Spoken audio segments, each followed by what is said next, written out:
All right, let's jump right in. Today, we're going deep, diving into Proverbs, Have a bit. chapters 22 through 24, specifically. These chapters, they're like this incredible guidebook, for navigating life, Yeah. packed with advice on, well, pretty much everything. Money, hmm friendships, raising kids, work ethic, you name it. Yeah, it's really fascinating. It's this collection of sayings and advice, and all sorts of things, all aspects of life, and it's often attributed to King Solomon, Oh, right. who of course was known for his wisdom. So his wisdom, yeah. And what I find really striking is just how much of it still rings true today, even though it was written, thousands of years ago. That's what I'm so excited to explore. I mean, we're not just skimming the surface here. We're Mhm. going deep, unearthing these little hidden gems of wisdom and figuring out how they apply to our modern lives. Yeah, and what's really interesting is that Proverbs doesn't shy away from, some of the tougher topics. Like right off the bat in Proverbs 22.1, it dives into this whole complex relationship between wealth and reputation. Mm, yeah. Okay, let's unpack that a little bit. It says, a good name is to be more desired than great wealth. Favor is better than silver and gold. Mhm. What do you think is the deeper message behind that? Hmm. I think it's challenging us, to think about what truly holds value in our lives, right? Yeah. Because in a world that often equates success with material possessions, Proverbs is reminding us that our character, our relationships, and the way we treat others, those are ultimately more valuable Yeah. than any amount of riches. This is not saying wealth is like bad or anything, but rather, it shouldn't be our only focus, right? Exactly, Yeah. exactly. And that's a message that I think is particularly relevant in, today's world where we're just constantly bombarded with messages about consumerism Oh, and yeah. the pursuit of material success. It makes me think about this whole concept of contentment culture, Hmm. which seems to be gaining some traction lately, kind of as like a counter movement to the whole, hustle culture thing we see all the time. Yeah. What are your thoughts on this shift? I think it's fascinating. And I think Proverbs actually offers a really good framework for cultivating that sense of contentment. Because it's not about complacency or settling for less, Right. but it's about finding fulfillment in what we already have Mm-hmm. and focusing on building a life of meaning and purpose beyond just material possessions. Yeah. And Proverbs doesn't just talk about like the individual's pursuit of wealth. It also, addresses these bigger societal issues like poverty and social responsibility. Absolutely. Yeah, Proverbs 22.2 states that the rich and the poor have a common bond. The Lord is the maker of them all. Right. So it's highlighting this shared humanity regardless of, economic status and reminding us that we're all interconnected. And then that kind of leads into this really powerful warning in Proverbs 22.2223 about exploiting the poor. It says, do not rob the poor because he is poor, nor crush the needy at the gate, for the Lord will plead their case and take the life of those who robbed them. So how do you interpret that in the context of our modern world? Hmm. Well, I think it's a pretty stark reminder that our actions have consequences, and not just for ourselves, Right. but for others as well, especially those who are vulnerable and marginalized. So in a world, where we see this increasing wealth disparity, it's challenging us to examine our own attitudes and actions towards those who are less fortunate and think about how we can contribute to a more just and equitable society. It's like a call to action in a Yeah. way, it's urging us to consider like the ethical implications of our choices, especially, when we think about the systemic issues that contribute to poverty and inequality. Absolutely. It speaks to this concept of social responsibility, Oh. reminding us that we have a duty to care for the well-being of others, not just our own. Okay, so we've got this emphasis on character over wealth and this call for social responsibility. But Proverbs also dives into another, kind of complex area, Yeah. parenting and discipline. Yes, and Proverbs 22.6 sets the stage for this whole discussion. It says, "Train up a child in the way he should go. Even when he is old, he will not depart from it." Right. So it's emphasizing the importance of early guidance in shaping a child's character Yeah. and, setting them on the path to a fulfilling life. This is great advice, but how does, discipline, specifically the rod of discipline mentioned in Proverbs 22.15, how does that fit into this picture? It's a bit jarring to read, I think, in a modern context. It is. And I think it's important to approach this verse with sensitivity Mm-hmm. and consider the historical context in which it was written. So while the literal interpretation of rod might seem harsh today, Yeah. I think the underlying principle is really about setting boundaries and guiding children towards self-control. So it's about helping them understand the consequences of their actions and developing the ability to, make responsible choices, even when it's tough. Precisely. It's about providing a framework for them to navigate the complexities of life and to make choices that lead to their flourishing. And that, I believe, is really the ultimate goal of good parenting. It's about empowering them to make good choices, not just forcing them to obey. Now let's shift gears a little bit and talk about friendships and relationships. What guidance does Proverbs offer in navigating these, often tricky waters? Well, Proverbs is full of advice on choosing friends wisely. It cautions against associating with those who are quick to anger or who engage in destructive behaviors. Right, that's Proverbs 22.2425, right? Right. Do not make friends with a person given to anger or go with a hot-tempered person, or you will learn his ways and find a snare for yourself. Exactly. It highlights the powerful influence our social circles have on our own behavior.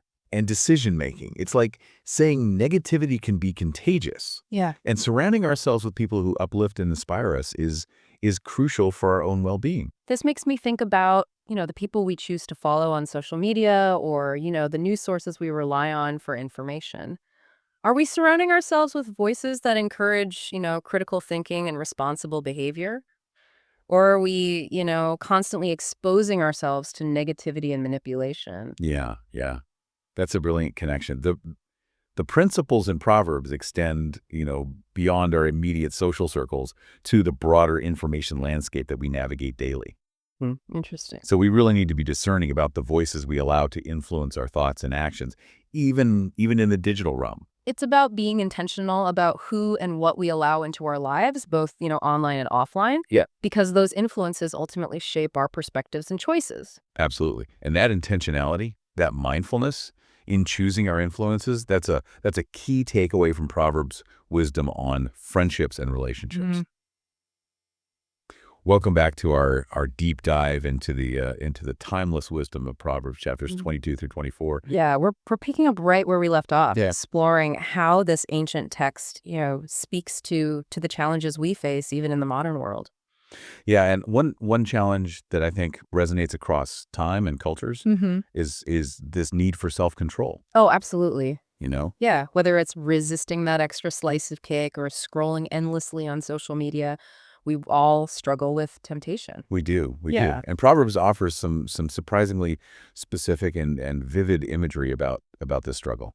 Oh, interesting. Okay, well, let's hear it. What does it say? Well, Proverbs 23:1 to 2 paints this rather dramatic picture. It says, when you sit down to dine with a ruler, consider carefully what is before you, and put a knife to your throat if you are a person given to great appetite. Whoa. Okay, that's a little intense. Yeah, Obviously not meant to be taken literally. of course not. Of course not. Yeah. Using hyperbole, right, Right. to emphasize the importance of self-control, particularly when we're, in those tempting situations. Right. So it's not about like depriving ourselves, Right. but about being mindful of our impulses, right? Yeah. Not letting our desires, totally control us. Exactly. It's about finding that balance between, enjoying life's pleasures Yeah. and not letting them, rule us. Right. This makes me think about like our relationship with material possessions. We live in this culture that constantly encourages us to want more, Yes. to upgrade to the latest and greatest. Yeah, keep up with the Joneses. Yeah, exactly. Yeah. And Proverbs actually speaks directly to this in 23.45. Yeah, it does. It does. It says, do not weary yourself to gain wealth.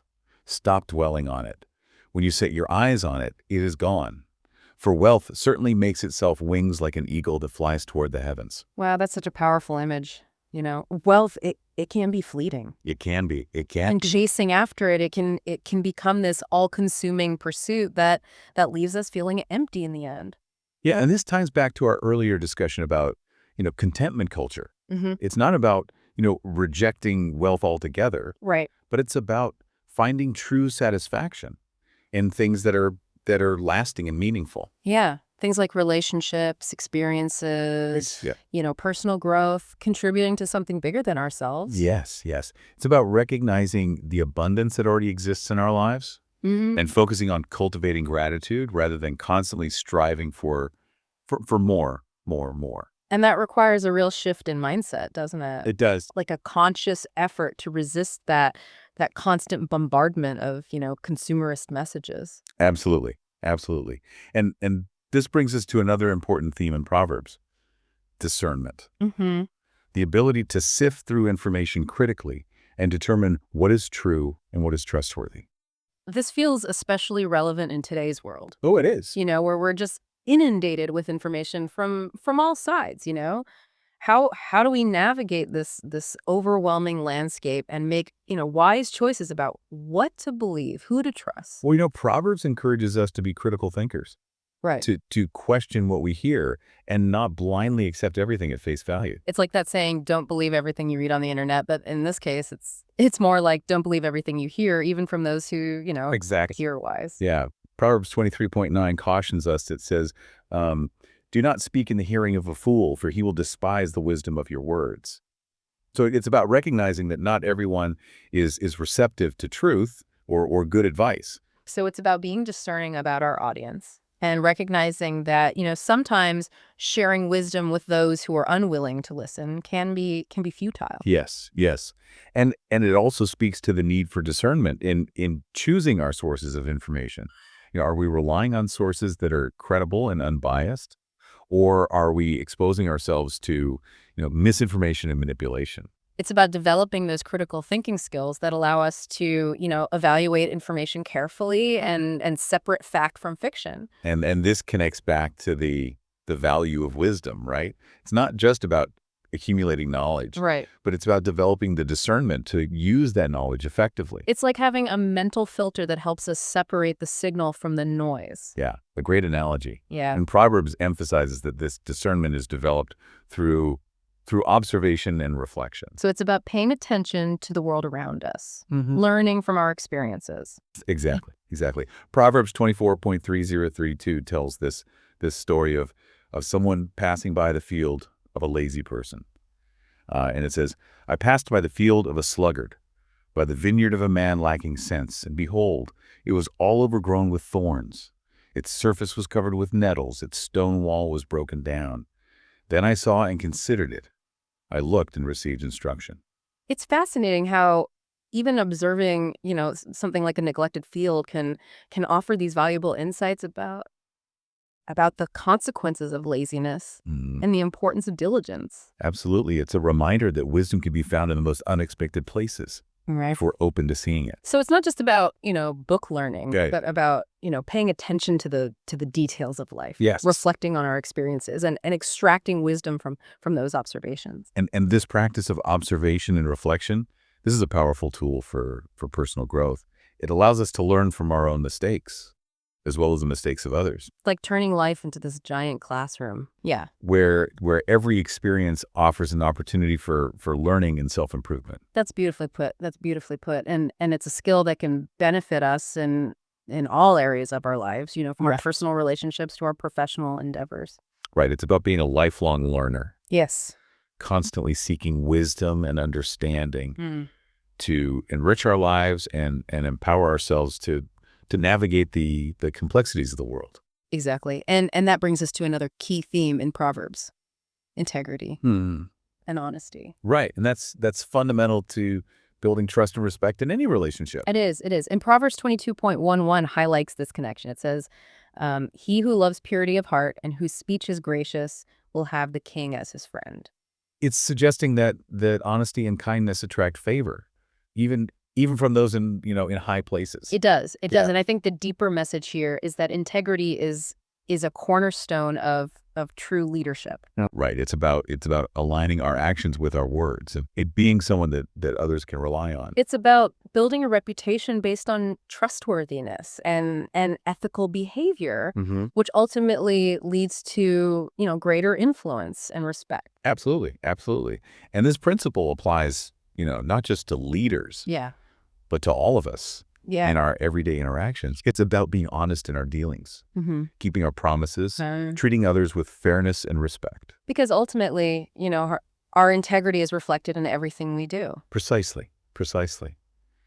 And this leads us to another crucial theme in Proverbs: taking responsibility for our actions. Oh, yeah, that's a big one. It is. It is. It's about owning our choices, both good and bad, Mhm. and recognizing that we are accountable for the consequences. Absolutely. Mm. Absolutely.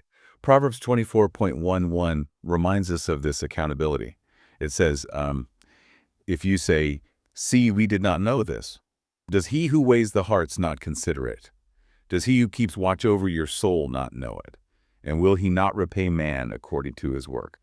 It's a powerful reminder that we can't hide from the truth. No, we can't. Our actions, they have consequences, They do. whether we acknowledge them or not. Hmm. Mm. And this accountability isn't just about avoiding punishment, right? All right. It's about living a life of integrity and purpose, Yeah. recognizing that our choices ripple out into the world and they impact others. Right. It's about being mindful of the impact we have on those around us and making choices that contribute to the greater good. Exactly. Exactly. And this awareness can motivate us to act with greater intentionality and compassion. So it's about shifting from like a self-centered perspective to a more other-centered approach, right? Recognizing our interconnectedness and our responsibility to one another. And this shift in perspective is essential for building a more just and equitable society Yeah. where everyone has the opportunity to thrive. It's about moving beyond, individual success to collective well-being, right? Recognizing that our own flourishing is intertwined with the flourishing of others. Yes, and this requires us to embrace the principles of justice and fairness that are woven throughout Proverbs. Right. So it's not just about personal growth and self-improvement, Right. but about using those insights to contribute to a better world. Absolutely. And I think this brings us to one of the most powerful and enduring messages in Proverbs, the message of hope Hmm. and resilience. In a world filled with challenges and setbacks, this message it's more relevant than ever. It is. It is. Proverbs 24.16 offers this encouragement. It says, for a righteous man may fall 7 times and rise again, but the wicked stumble in times of calamity. Hmm. It's a reminder that setbacks and failures are inevitable, but it's our ability to get back up, to keep going that truly defines us. Exactly. Exactly. It's not about avoiding falls. It's about developing the resilience to rise stronger from those challenges. Right. And that resilience is nurtured by the very wisdom and integrity we've been exploring It is. throughout these chapters. The qualities of character, self-control, discernment, responsibility Mhm. that Proverbs emphasizes, these are the very foundations of resilience. It's like saying, life will knock you down, but it's your character and the choices you make that determine whether you stay down or you get back up and keep fighting. Beautifully put. Beautifully put. Hmm. And that message of hope and resilience Yeah. is something we can all carry with us Right. as we navigate the complexities of life. Now, as we delve deeper into these final chapters of Proverbs, I'm curious to explore how these themes of resilience and hope are further illuminated. Yeah. What other gems of wisdom await us? Welcome back to our deep dive into Proverbs, chapters 22 through 24. We've been uncovering some pretty timeless wisdom, about character resilience and just navigating the complexities of life. Yeah, and as we move into these final chapters, I'm struck by how Proverbs kind of weaves all these, seemingly different themes together into this like cohesive tapestry of wisdom. Yeah, I'm eager to see how it all ties together. What really stands out to you in these last few verses? Well, one thing that really resonates deeply with me is this emphasis on the interconnectedness of our actions, and their impact on the world around us. Mhm. Yeah, that reminds me of our earlier discussion on social responsibility. Yeah. The call to care for those who are vulnerable and marginalized. Exactly. Exactly. It's not just about, our personal growth and development, but about how our choices they ripple outward, affecting our families, our communities, even society as a whole. Yeah, and Proverbs 24.2425 really highlights this connection. It says, whoever says to the wicked, you are in the right, will be cursed by peoples, abhorred by nations, but those who rebuke the wicked will have delight, and a good blessing will come upon them.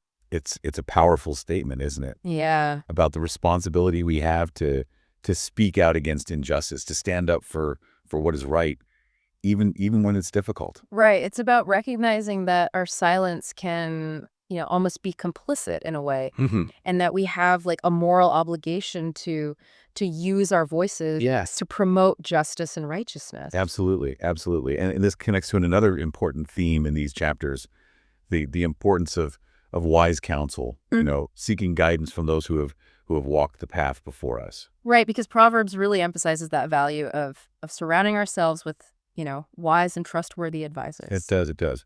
Proverbs 24:6 says, "For by wise guidance you can wage your war, and in abundance of counselors there is victory." Hmm. So it's suggesting that, seeking multiple perspectives, listening to sound advice, that can help us navigate challenges more effectively and ultimately make better decisions. Yes, yes. It's about recognizing that we don't have to, figure everything out on our own. Wait. There's wisdom in learning from the experiences of others. This makes me think about the importance of mentorship, you know, Hmm. and seeking out, role models who embody those principles we aspire to live by. Absolutely, absolutely. It's about being humble enough to acknowledge our own limitations and to be open to learning and growth. And that humility is another key theme It that is. runs throughout, all of It Proverbs. Yeah. does. It does. Proverbs 22:4 states, "The reward for humility and fear of the Lord is riches and honor and life." Hmm. So it's suggesting that humility isn't about, weakness, Right. but about strength, right? Hmm. It's about having the courage to acknowledge our imperfections and to Yes. be open to learning and growth. And this openness to learning, this lifelong pursuit of wisdom, that's ultimately what leads to a truly fulfilling life. As we reach the end of our exploration of Proverbs, chapters 22 through 24, I'm just struck by the profound depth and relevance of these, ancient teachings. It really is a testament to the enduring power of wisdom, Yeah. you know, and the universality of the human experience. Hmm. The challenges we face today might be different in form, but the principles for navigating them, they remain remarkably consistent. Yeah, Proverbs offers this timeless roadmap for living a life of character, integrity, and purpose. It reminds us that true success is not measured by, material wealth, Right. but by the richness of our relationships, the depth of our character, and the positive impact we have on the world around us. Well, I hope this deep dive has inspired you to revisit these chapters of Proverbs and to reflect on how these timeless principles can guide you on your own journey. And remember, the journey of wisdom is a lifelong pursuit. It's about continually seeking understanding, applying what we learn, and striving to live in alignment with our highest values. Well, thank you so much for joining us on this exploration of ancient wisdom. We hope you'll continue to dive deep into the vast ocean of knowledge and discover the treasures that await you. Until next time, keep seeking, keep learning, and keep living a life worthy of the wisdom you've been given.